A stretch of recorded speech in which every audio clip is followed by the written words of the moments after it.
గతంలో జరిగిన కర్నూలు బస్సు ప్రమాదమైనా ఇవాళ జరిగిన మార్కాపురం ఘటనైనా ప్రయాణికుల బతుకులు బుగ్గి అవుతూనే ఉన్నాయి. ప్రమాదం చెప్పిరాదు, కానీ ఆ ప్రమాదం జరగకముందే యంత్రాంగం మేల్కోవాలి. ట్రావెల్స్ బస్సు యాజమాన్యాలు ముందస్తు భద్రతా చర్యలు చేపట్టాయా లేదా అని పరిశీలించాలి.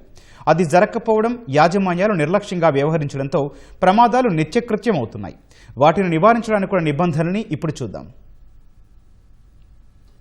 ప్రయాణికుల భద్రతను దృష్టిలో ఉంచుకొని ఏసీ, స్లీపర్ బస్సులు అగ్ని ప్రమాదాలు అరికట్టడానికి అవసరమైన సమగ్ర నివారణ చర్యలు, ప్రమాణాలు అనేకమున్నాయి. వాటిలో మొదటిది విద్యుత్ యాంత్రిక భద్రత. బస్సుల్లో వాడే వైరింగ్ ఫీజులు తప్పనిసరిగా నిర్దేశిత ప్రమాణాలకు అనుగుణంగా ఉండాలి. అత్యవసర పరిస్థితుల్లో విద్యుత్ సరఫరా నిలిపివేయడానికి బ్యాటరీ ఐసోలేషన్ స్విచ్ను ఏర్పాటు చేయాలి. విద్యుత్ సర్క్యూట్లపై అదనపు భారం వేయకూడదు. వైరింగ్, ఆల్టర్నేటర్లు, ఇంధన పైపులను ప్రతి నెలా తనిఖీ చేయాలి. రెండోది ఇంధన ఇంజిన్ భద్రత. ఇంధన లీకేజీలు లేకుండా క్రమం తప్పకుండా తనిఖీ చేయాలి. ఇందుకోసం నాణ్యమైన ప్రమాణం కలిగిన అగ్ని నిరోధక హౌస్ పైపులను మాత్రమే వాడాలి. ఎగ్జాస్ట్ వ్యవస్థను వేడిని తట్టుకునే పదార్థాలతో ఇన్సులేట్ చేయాలి. మూడోది అంతర్గతంగా అగ్ని నిరోధకత రూపకల్పన. బస్సు లోపల సీట్ల కోసం నిర్దిష్ట ప్రమాణాలు కలిగిన అగ్ని నిరోధక పదార్థాలను ఉపయోగించాలి. త్వరగా మంటలు అంటుకునే డెకరేషన్లు, ఫోమ్ షీట్లను నివారించాలి. అత్యవసర ద్వారాలు సులభంగా అందుబాటులో ఉండాలి. నాలుగోది అగ్ని గుర్తింపు నివారణ వ్యవస్థలు. ఇంజిన్, ప్రయాణికుల క్యాబిన్లలో పొగను, వేడిని గుర్తించే ఆటోమేటిక్ సెన్సార్లు అమర్చాలి.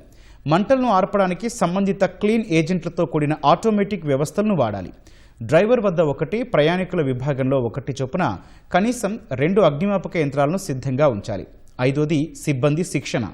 డ్రైవర్లు, సహాయక సిబ్బందికి అగ్నిమాపక యంత్రాల వాడకం, అత్యవసర తరలింపు ప్రక్రియలపై శిక్షణనివ్వాలి.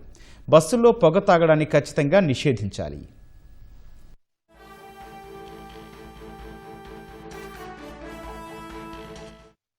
వీటితో పాటు బస్సు నిర్మాణానికి సంబంధించి కూడా కొన్ని నిబంధనలు పక్కాగా అమలు చేయాల్సి ఉంది.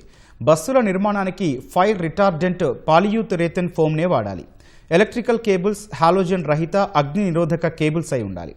మంటలు అంటుకొని మినరల్ వూల్ లేదా ఫైబర్ గ్లాస్ను వాడాలి.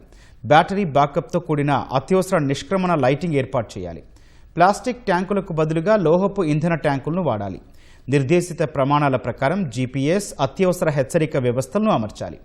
ప్రయాణికుల భద్రతే లక్ష్యంగా ఈ నియమాలను ఖచ్చితంగా పాటించాలని రవాణా సంస్థలు బస్సు యజమానులకు విజ్ఞప్తి చేస్తున్నాయి. కానీ ఆచరణలో పూర్తిస్థాయి చర్యలు లేకపోవడంతో విషాదాలు జరుగుతూనే ఉన్నాయి. ఘటనలు జరిగినప్పుడు కొన్నాళ్లు హడావిడి, ఆ తర్వాత ఎవరికి వారు తేలిగ్గా తీసుకోవడం వల్ల ప్రమాద తీవ్రత ఎక్కువగా కనిపిస్తోంది.